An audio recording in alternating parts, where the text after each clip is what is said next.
CashFlow Diary Podcast, episode 479. Welcome to yet another exciting episode of the CashFlow Diary Podcast, the podcast that teaches you insider tips, tactics, and strategies for creating leverage streams of cash flow into your life. Learn from top-performing entrepreneurs, business owners, investors, and thought leaders from across the globe as they share their secrets to success. Like what you learn on this and other CashFlow Diary podcast episodes? Go to learninvestingnow.com and sign up to receive powerful tips and information that will help you succeed as an entrepreneur and investor. Now, here's your host, investor, entrepreneur, business owner, educator, speaker, author, and master facilitator of Robert Kiyosaki's cash flow game, Jay Massey.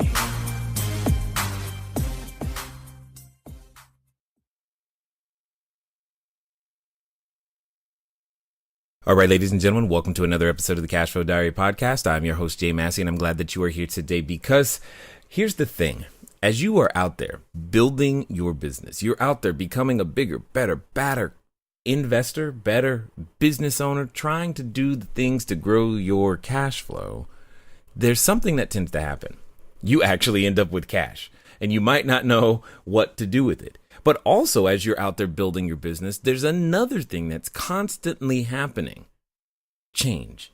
And that change can occasionally come up, sneak behind you, and rip away from you the very thing that you figured was your competitive advantage, your honest-to-goodness business, and everything suddenly seems to go away. This is what happens when things get disrupted. Now, many of you know that we've collectively have been going under all kinds of disruption and various different things, and we need to be paying attention to what is coming next, what the future holds. Well, we're going to talk a lot about that today because I believe that there's something out there that we all need to be paying attention to as entrepreneurs, that we need to understand, and not only understand, but understand how we can leverage it, how we can use it, and make sure that we, quote unquote, future-proof our business, if you will. And we're going to talk today about the blockchain. Now, I know some of you may like, what's that about? How does that matter for my business? Don't worry, we'll get you there because I have with me today an expert who will be able to help us all understand it to a whole new level. I have with me none other than Don Tapscott. He's the CEO of Tapscott Group and author of 16 books in technology, business, and society. Here's the thing that I want you to understand. He literally wrote the book about the blockchain revolution, how the technology behind Bitcoin is changing money, business, and the world. Now, you may have heard of Bitcoin, but I'm asking you to pay attention because you may not understand its impact. And most importantly, the technology behind it. Because there are things that I think you and I are about to learn that we'll be able to use to help us earn and improve the lives of our customers in the future. Help me welcome Don Tapscott. Don, how you doing? I'm great. It's great to be here, as it were. I appreciate you being able to make the time because that can get a little busy when you're at the forefront of things. Well, it can, but right now I'm sitting looking out the window at the lake in my country place north of Toronto. So it's busy, but I have a pretty good environment for my busyness. I like it. So this being the first time that you're here on the show, I tend to ask everybody the same question the first time that they're here, and I need to ask you the same one. Are you ready? Go for it. All right. I tend to look at today's entrepreneurs a lot like yesterday's superheroes. You know, Batman, Robin, Wonder Woman, etc. Because I think entrepreneurs and superheroes have a ton of things in common. Chief among them, as an entrepreneur, occasionally I can envision myself flying around town, using our products and services and saving our customers with them, but also like a superhero, there's this moment where an entrepreneur also has a beginning. For example, if we take the case of Spider-Man, there was a time when he was just a kid going to school, get good grades, trying to do his thing, take some photos. And then one day an intervening event happens. He gets bit by a spider and discovers, I have this superpower. And you know what? I need to go out there and use it. And he gets to choose whether to use it for good or for evil. So My question to you is as follows. Before the Blockchain Research Institute, before your 16 books, before, yes, especially Blockchain Revolution, before all the things that people know you for today, even before the TED Talk, before all of that stuff, what we want to know is, who is Don Tapscott? Well, it's a funny thing you should mention superheroes because there was a publication, cryptocurrencynews.com, that did a thing called Crypto Superheroes, Blockchain and their cryptocurrency heroes using their superpowers for good. And and I was a superhero I've never heard of called Mr. Fantastic. Okay. And he's supposed to be the smartest man on earth, which I am clearly not. But anyway, look, I started out my career many years ago, and I wasn't into technology. I was into changing the world, actually. I was fighting for civil rights and women's rights. And hey, I'll say it, back in the early 70s, I was an organizer against the war in Vietnam. And I decided basically that the world is too unequal, it's too unfair, it's too unsustainable, it's too conflicted, and that my life was going to be about ensuring that the smaller world that my kids inherit might actually be a better one. Now, my kids are young adults now, and one of them started a family, and I can't say that I've really achieved that at all. That the world that exists today, to me, is even more problematic than the world that existed when I began my career. So I think that I began to conclude that technology was a really big part of attempting to build a better world. And I'm really dating myself here, but I began working in the late 70s at Canada's Bell Labs. And we had a group of a dozen people trying to figure out how computers connected to some emerging vast network of networks. It was 20 years before anyone used the word internet. Yeah. But how they might, change the way that organizations function and have an impact on entrepreneurship and on the world. And based on that, I wrote my first book in 1981, arguing that computers were going to become a communications tool and that everybody was going to use a computer. See, in the 70s, the only people who used computers were programmers. Secretaries weren't even using word processing, really, when I got started. So that was a pretty radical idea at the time. Everyone pretty much said I was wrong. And my mother bought most of the copies of the book, I think. But it was like one of my famous studies in bad timing over the years. But eventually it did turn out to be true. And I continue this work today. Got it. Totally understood. Well, it's good to know that moms have been reliable from the beginning. I mean, even when you're getting started. So you're basically saying you were working on the internet or in the theory of the internet before what we call it today, which is good. But there's something that you said that I kind of want to dig into.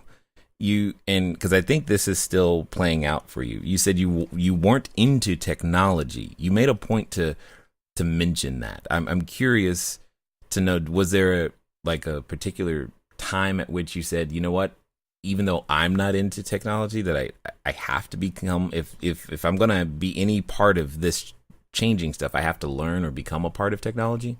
Yeah, there were a couple of seminal things. One is I did my honors thesis in psychology, actually, in 1970. And I'd done a survey of about 500 people. Each survey had 100 questions. And I had a calculator. And I was trying to figure out how to analyze this data. And I figured it would take me a year. And there was no computer at this university. But they had a ticker tape machine connected to the GE factory where there was a computer. And so I learned how to program in BASIC. And I wrote a bunch of statistical routines. And rather than taking a year to analyze the data, I remember it took like 180 seconds. And I thought, these computers, they're going to be big. And then flash forward about 5 years, I was doing my graduate degree in research methodology, and I took an advanced course on statistics that was all on a computer. And it was self-paced. There were no lectures in this course. Well, let's face it, the statistics lecture by definition is a bust. Right? Nobody, there's no one size fits all for statistics. Everyone in the lecture theater is either bored or else they don't get it. Right. But I went at my own pace, and I went over things I understood quickly, and I got an A. I was never good in statistics, but it was a thing focused on me, and I thought, wow, these computers are going to change learning. And so after that, I started getting into this stuff, and eventually I got lucky, and I got the job at Bell Northern Research, and that was the beginning of my intersection, really, of technology and change, or disruption, as you used in your introduction. So when it comes down to it, then where would you call that moment where you, I guess, like I said, the superhero realizes I've got something special, I've got something unique here, and I need to choose whether or not I'm going to do anything with it? Well, I really can't compare myself to a superhero. I may be vain, but I can't go that far. But I did realize that we had something very unique, that I was convinced to my bones that everybody was going to use a computer, and that they would change the way that we communicate. They would fundamentally change the sort of the architecture of the corporation and how we orchestrate capability in society to innovate, to create goods and services, and so on. And people said I was full of crap. You'd laugh. The main reason was that what people said to me was that managers and professionals will never learn to type. That's why the digital age will never happen. Okay. It's because managers and professionals will never learn to type. I became a typing evangelist.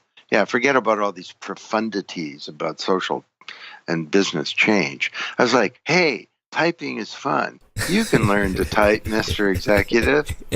And, of course, now executives type with their thumbs. Yeah, right.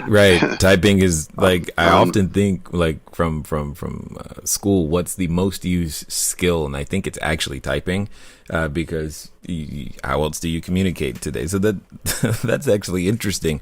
But it also shows how when you are dealing with a new concept, the general public, how they might actually respond to it in a very, we'll say, less than encouraging way. So I think there's a lot of that's surrounding the things that you're talking about now. I mean, the title of the book is Blockchain Revolution, which suggests that there's something that needs to change. There's an old way of thinking that's being overthrown in some way, shape, or form. And what I'm assuming you're seeing or feeling some of that same. It just probably feels like a repeat to you in some cases, because there's a lot of people out there who's like, what is Bitcoin? Do I even need to pay attention to this blockchain thing? Why does it even matter?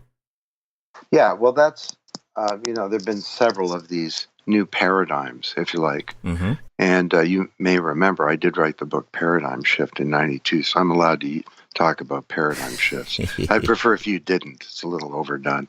But, of course, I didn't invent the concept of a paradigm that really came about. Famous book in the 60s called The Structure of Scientific Revolutions by Thomas Kuhn. I was the first to write a book that went beyond science and applied that term to other stuff. But, what we said back then was that the internet is becoming a communication tool. And to get to blockchain, if you think about it, if I send you a PDF or a PowerPoint or an email, I'm actually not sending you information. I'm sending you a copy. Right. Even with a website, I keep the original. So it's been great. We've all had a printing press at our fingertips, and it's democratized a lot of information and so on. But when it comes to things that really matter to the people listening to this podcast show, the assets, things like money and stocks and bonds and our intellectual property, our identities, all that data that makes us up. Even cultural assets like art or music or a vote. A vote is an asset, something of value that belongs to somebody.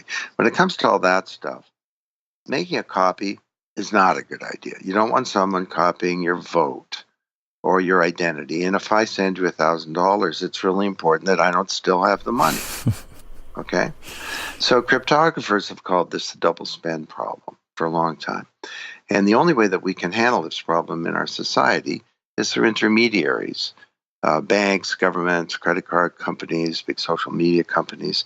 And they perform all of the business and transaction logic of every type of commerce. They identify, who you are. They identify the asset. That's a dollar. That's a stock. That's a vote, whatever. Mm-hmm. They clear and settle transactions. They keep records. And overall, they've done a pretty good job, but there are growing problems that are getting big. I mean, they're all centralized so they can be hacked, and everybody from J.P. Morgan to Home Depot to the CIA found that out the hard way. They exclude a couple of billion people from the global economy. They slow things down. I mean, why does it take 7 days for money to go from here to the Philippines when an email goes in a second? They cost too much. Why does a nanny get charged with 17% to send that money when there's no cross-border email payments, for example? And overall, the biggest problem is that they capture our data. We create this data, but they capture it. And we can't use it to plan our lives. They're making the money off it, not us. We can't monetize it. And our privacy is being undermined. And people who say privacy is dead, get over it. I think that's stupid. Privacy is the foundation of freedom. And we need to get our identities back so that we can manage them responsibly. So what if there were an internet of information? And also an internet of value, some kind of vast global, distributed ledger, kind of like a big global spreadsheet that runs on millions of computers. Mm-hmm. And where anything of value, from money to stocks to music to intellectual property, can be managed, stored, transacted in a secure and private way. Well, that's what blockchain represents. And you mentioned Bitcoin, and it kind of started there in 2008. This anonymous person named Satoshi Nakamoto wrote a paper outlining a new form of digital cash called Bitcoin. Mm-hmm. And that was a revolutionary thing because for the first time ever, people could do transactions peer-to-peer without a big intermediary. And now, when you think about it, the underlying blockchain technology goes way beyond that. It enables us to trust each other. And trust is not achieved by a bank or a government or a Facebook or something. It's achieved by cryptography and by collaboration and by some clever code. So when you talk about this is a big disruption, this is a big disruption. I mean, this is bigger than the Internet of Information. So buckle up. Well, and that's exactly why I want to bring this topic to the forefront, because I feel that way about it. But at the same time, I'm not gifted enough to understand all of its impact and where to be positioning, either my company, my family, myself, any of those things. But before we go down that road, one of the things that you said is how the we'll call it the ledger or blockchain, what have you, it can kind of take the place of the intermediaries. So it makes it sound like to me, though, that this is just about being more efficient. Hello there, entrepreneur. This is Jay Massey. I know that if you've ever gone over to the site, CashFlowDiary.com, you may have asked yourself, where on earth do you get a domain name from? Especially as you are beginning to build your bigger, better, badder business, you need a web presence. You need the email address. You need a way for people to contact you electronically so that you can stop doing the @gmail.com game.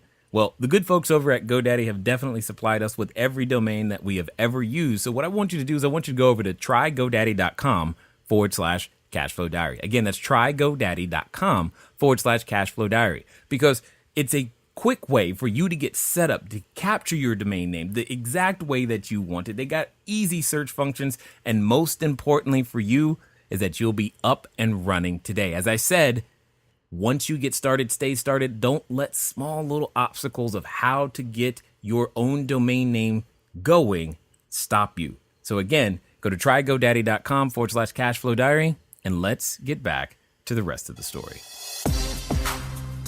Well, it's that, but it's much more than that. Sure, efficient. Think about it. We have this weird, say, banking system. You tap your card in a Starbucks, and a bunch of messages go through 6 or 7 or 8 companies, each with their own computer systems. And 3 days later, a clearing and a settlement occurs, and somebody gets paid. Well, what if all of that was on some kind of distributed ledger? There would be no 3-day settlement period, because the payment and the settlement's the same activity. It's just a change in the ledger.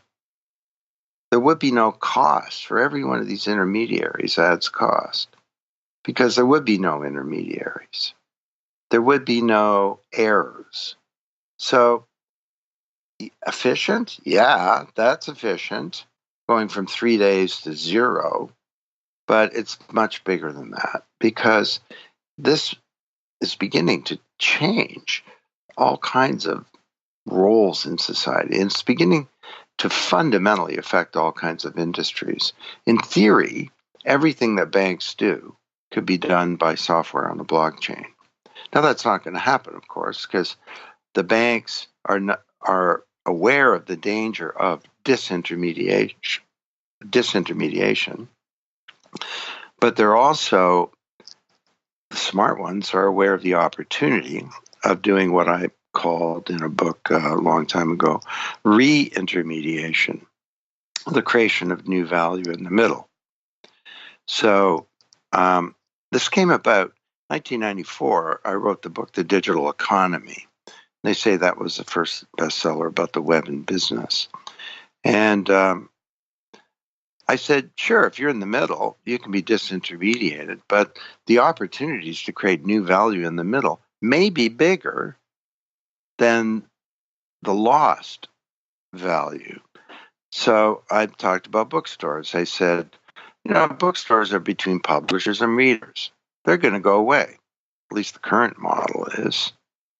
But maybe there's an opportunity to create some new kind of thing in the middle between readers and publishers that could be even bigger than Barnes & Noble. Well, of course, Amazon's now one of the biggest companies in the world. So this is the disruption, danger, and the create new value opportunity that exists in every industry. And that, I think that's the part that attracts me to it, because as a part of the creative process, something else usually gets destroyed. and the new thing that can be made has the potential to be great. So you've mentioned a couple of industries, publishing and finance, but I'm just going to be a little selfish and say, well, how do you see something like the blockchain affecting real estate? Well, imagine if there's an immutable ledger where anything of value can be transacted, stored, communicated, managed. So there will be new applications. Well, first of all, it'll start with land titles. You know that 70% of the land titles in the developing world are not enforceable? What do you mean? You live in Honduras, and a dictator comes to power, and he says, I know you got a piece of paper that says you own your farm, but the government computer says my friend owns your farm. Or you're in India, and your parents die, you take the will into the local land titles office. Somebody's bribed a clerk there, and you don't own the land, you're paying rent. So Hernando de Soto, the great Latin American economist, says this is more important than being banked. Because if you don't have a valid title to your land, you can't borrow against it, you can't plan for the future, and so on. So there are projects underway to put land titles on a blockchain. And once it's there, nobody can mess with it. Because a blockchain it's a highly processed thing. If you wanted to hack Bitcoin, for example, you'd have to hack each block on Bitcoin, which there are millions, not just because each one is connected to the previous one. It's only valid if it references the previous one. You'd have to hack everything that's ever happened, not just on one computer with the highest level of cryptography, but simultaneously across millions of computers all around the world. The way I described it is that it's sort of a process thing, like a chicken McNugget, It'd be like turning a chicken McNugget back into a chicken. Now, somebody can do that someday, but for now, that's going to be really tough. Now, I don't know if you saw, but John Oliver on late night TV did a whole show on blockchain. He quoted me saying that, and then he had a lot of fun with it, saying, man, that's a pretty awful idea. That chicken, when it came back from being a chicken McNugget, would be seriously bleeped up. Totally. It'd have PSTD, and it'd be telling stories about what I saw, baka. My body is whole, but what of my soul? Anyway, it's a funny thing. So the point is that no dictator, no corrupt clerk in India, they can mess with that unless they can turn a chicken McNugget back into a chicken. Now, so that's the first thing. You get these transactions on a blockchain, and there are big projects underway to create blockchain real estate platforms where people can even buy and sell a house directly without an agent. And in many ways, they don't need other things too, a lawyer, and ultimately they may not even need bank accounts because blockchains, have a bank account too. So that's just one industry that's a real candidate for disruption. Well, it's just kind of close to home. That's why I was asking. Because why is that close to home? Are you in the real estate? Yes, we tend to do a significant amount of real estate transactions or real estate related strategies, and I've often wondered, okay, how does the blockchain come to effect? So in essence, I can hear that it would make transactions faster, and everybody's gonna applaud for that, because man, it could take forever sometimes. But at the same time, when you mention land titles and being able to, maybe title insurance isn't as necessary, or it becomes different, or that changes, and the escrow process is also different. When you say it and explain it this way, it kind of makes sense, but then it now begs the question, or at least the question for me.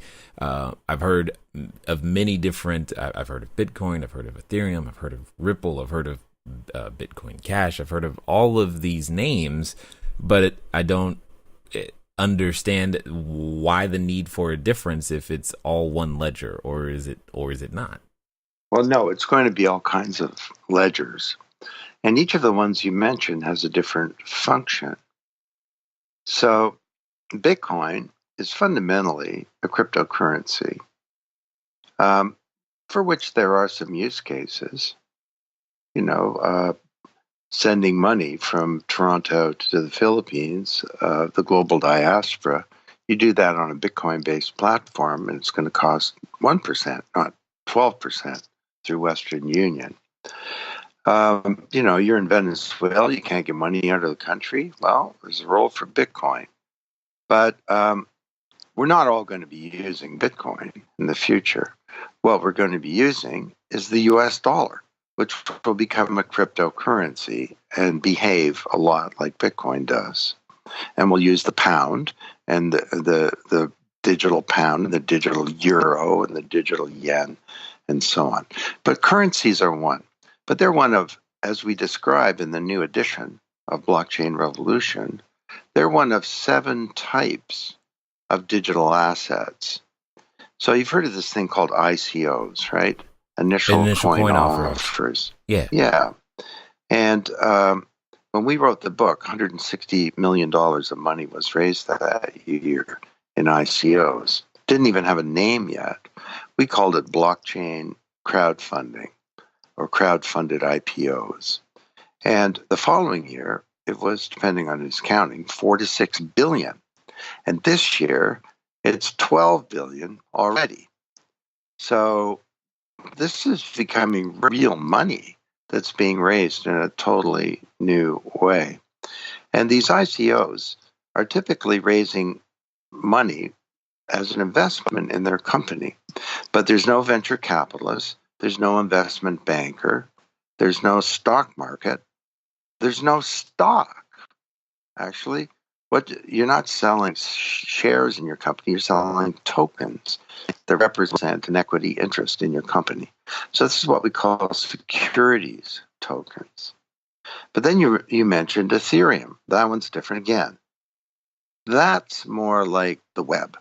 You know, if Bitcoin was like email, the first big app of the Internet of Information, Ethereum was the first big attempt to create the web, a general purpose platform where you could build any app. And the currency that Ethereum uses is not fundamentally a means of exchange or a store of values. And in fact, and it's also not an equity. The SEC has said that Ethereum and Ether is not equity. It doesn't need to be regulated by the SEC. It's not a security. So, and the reason that Ether has a currency is that Ethereum has a currency, Ether. That Ether helps make the thing work.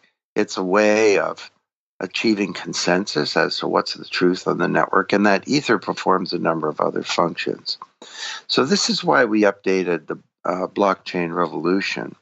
And the new edition has 25,000 new words. It's almost a new book explaining these ideas and explaining that I mentioned 3. There are actually 7 different types of tokens. So if you're a small business or any kind of business, you really need to understand these and what the differences are. And this may provide you with an extraordinary vehicle for doing some amazing things, like funding your company or changing your whole business model. Interesting. Okay. So, and you're actually beginning to head into where I was going, is for the entrepreneurs that are listening, especially the ones that are either beginning a business or even have an established business. What would be their advantage, or what would be the reason behind even exploring this, but in your opinion? Well, you used the term disruption. Yeah. So rather than me talking about how the old legacy companies, like a bank, gets disrupted, let's talk about the disruptors and what could happen to them. Okay. People like to talk about Uber and Airbnb, right? The big disruptors. Well, they could be eliminated by this software on a blockchain. So how would that work? I don't know. Airbnb, we'll call it B Airbnb, as we did in Blockchain Revolution. It's a distributed application running on a blockchain, and you're going to a new town, San Francisco. You're trying to find a good apartment, 1 bedroom.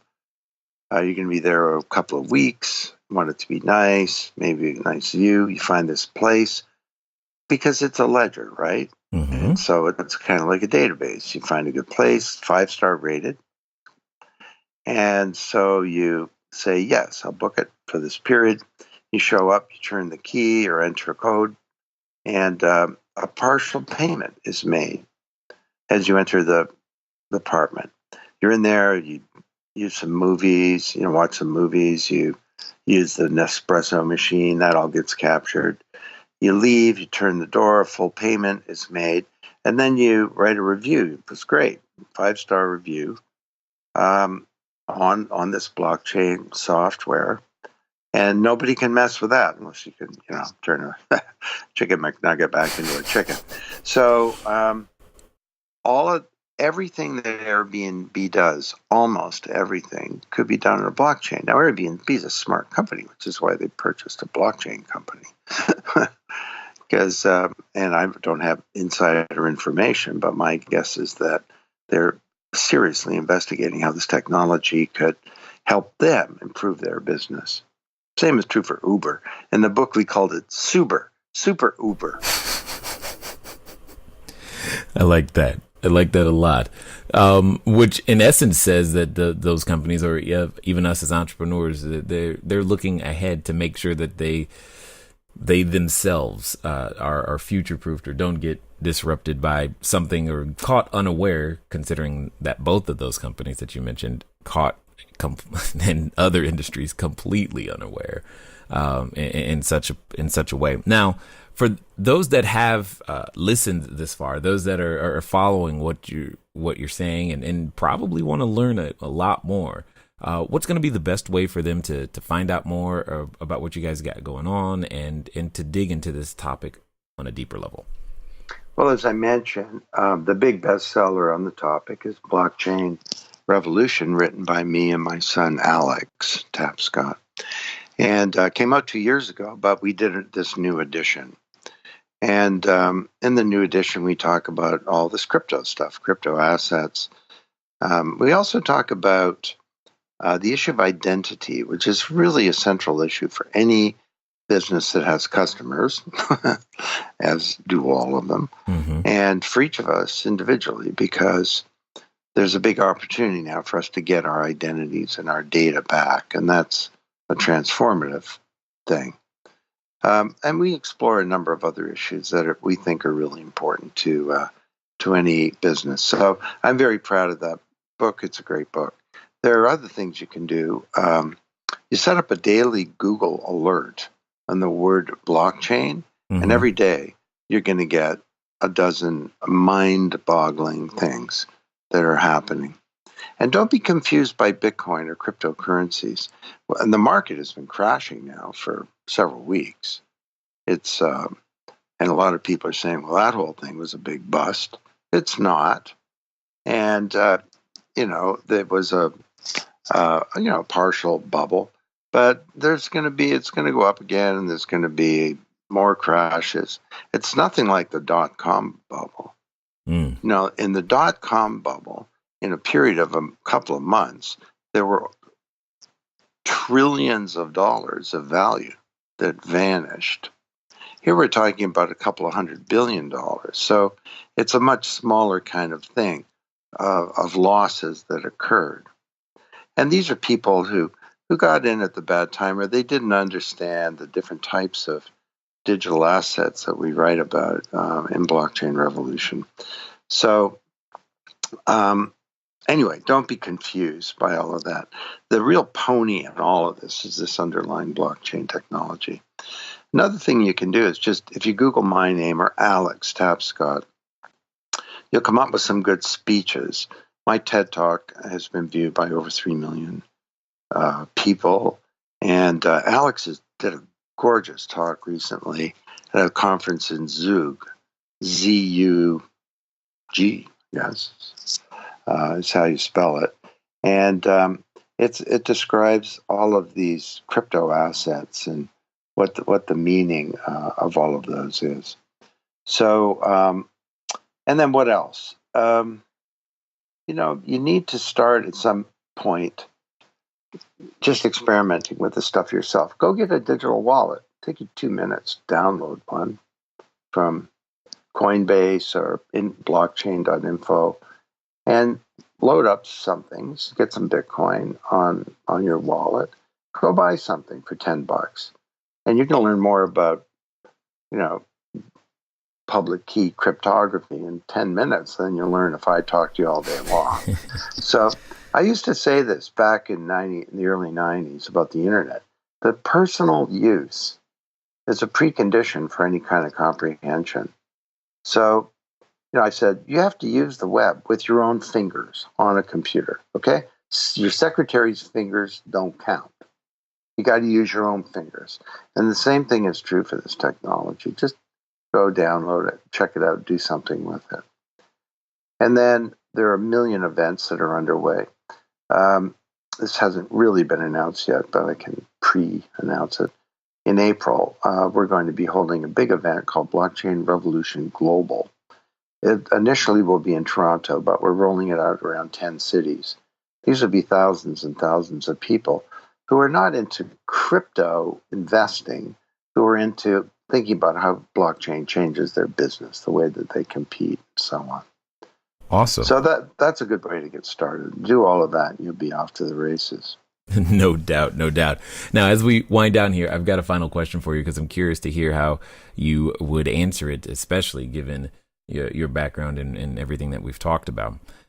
Let's pretend for a second that, one of the individuals listening, they've gotten to this point. They've listened this far. They're going, you know what? I'm gonna do exactly that. I'm going to start. I'm going to finally get my business off the ground, or I'm going to take it to the next level because I've got to make sure that my business is ready, that I am ready, my family's ready for everything that Don's talking about right now.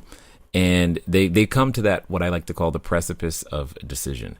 Like I know, that when we reach those moments of decisions, what ends up happening often is that we have another companion, and that companion comes in the form of a voice. And that voice often reminds us of what we're not, who we're not, or why on earth Bitcoin, blockchain, who cares? What are you thinking? I mean, it doesn't matter. You can just keep doing what you're doing. Those are the types of things that voice says. And for some people, they're actually related to that voice. So my question to you is as follows. Let's pretend that they're actually going to follow through. They're going to do exactly what you say, and they're going to do it in the next 24 to 48 hours. What would you suggest that they do? Besides buying the book and watching my TED Talk, yes, I would recommend, first of all, that they Google their industry and blockchain. So Google blockchain in real estate, blockchain in insurance, blockchain in supply chains, and you'll start to see use cases. And that's a good way to get started. Secondly, this is what we do. The Blockchain Research Institute has dozens and dozens of companies who are getting access to 80 projects that are underway about how blockchain transforms business. And so I know it sounds a little self-serving, but go to blockchainresearchinstitute.org, blockchainresearchinstitute.org, and feast on that for a bit, and then contact us. And we'd love to be that partner to help walk you through this. Excellent. Well, let me be one of the first to say I appreciate the work that you have done. You've done it for a while in terms of the books that you've authored, the champions or the causes you have championed, and that you're still out there making it happen in every way, shape, or form, making us aware of what's coming next. And definitely appreciate you taking the time to share your knowledge, your wisdom, and your insight here with us today at the CashFlow Diary. Well, thanks to you too. You know, Alex and I get asked a lot, what's going to happen? Where's all this going to go? And, you know, we're of the view that the future is not something to be predicted. It's really something to be achieved. And anyone can achieve a very different future for their business. All they got to do is show some curiosity. You know, I walk into a mahogany row in a company or something like that. I can tell in 60 seconds whether or not this is a culture of curiosity or it's a culture of tradition and hierarchy and so on. And so be curious, check stuff out, do the kinds of things that I've been talking about. And who knows, maybe this digital economy will be a time when the promise of all this is actually fulfilled. Well, again, like I said, I appreciate you sharing all of that and being the one. You guys are out there clearly on the forefront. That's why we're asking you the question. But I appreciate you taking the time to let us know that it's out there, sir. Okay. My pleasure. All right, ladies and gentlemen, you know what time it is. It's time for you to move at the speed of instruction. What does that mean? You've got a lot of choices today. I mean, you can obviously Google blockchain in your industry. You've got a book to go obtain, Blockchain Revolution. You've got a lot of studying to do, but a lot of curiosity to pique and fulfill an interest to go understand. Here's the thing. I know one thing for sure, that at the end of the day, that chicken McNugget was never a chicken, but so now it's time to go out there and make something else happen. Ladies and gentlemen, it's been fun talking to you today. I look forward to talking to you soon. Until next time.